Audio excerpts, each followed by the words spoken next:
great comparison of MMA versus boxing and the difference between people's durability. Okay. You got to give it up to Danny Dubois. You know, Danny Dubois is going to face Joseph Parker, okay, February 22nd. And a lot of people think he's going to get outboxed.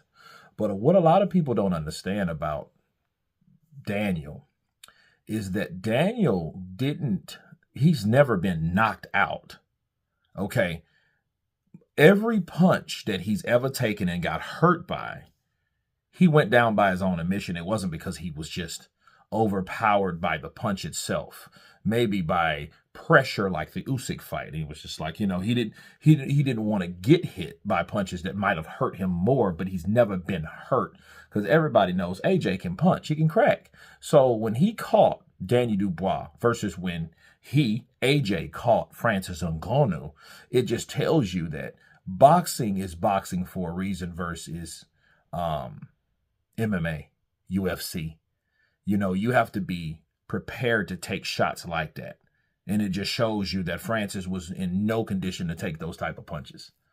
You know what I mean? Even though that was the first time he went down, that first right. But, you know, he had to get belted, and he got belted by Francis Ngannou. And, you know, I look at AJ and his punching power, but then you have to look at and appreciate the chin of Dubois.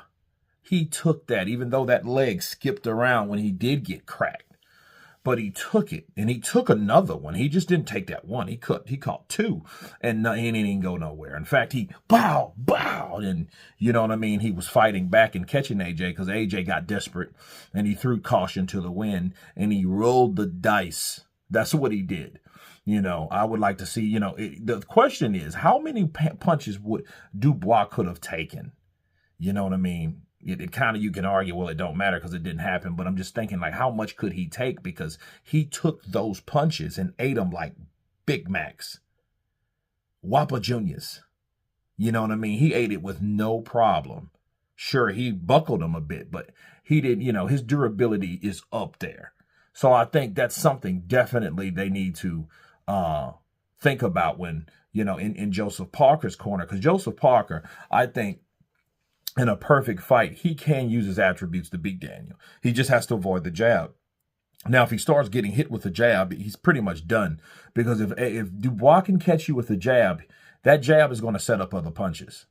So it's kind of hard not to get hit with other shots, especially when you have a punch that's setting up and range finding and setting the barometer of where your head's going to be.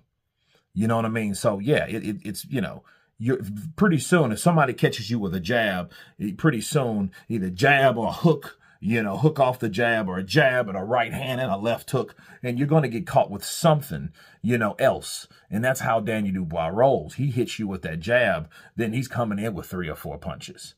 You know, but it was very impressive to see a side-by-side comparison, to see, you know, who can take more. And of course, Danny Dubois deemed to be very durable, but how durable is he? You guys tell me what you think about this comparison between Francis Ngannou and Danny Dubois taking a punch from Anthony Joshua. Of course, please subscribe. And you guys been Counterpunch. Peace!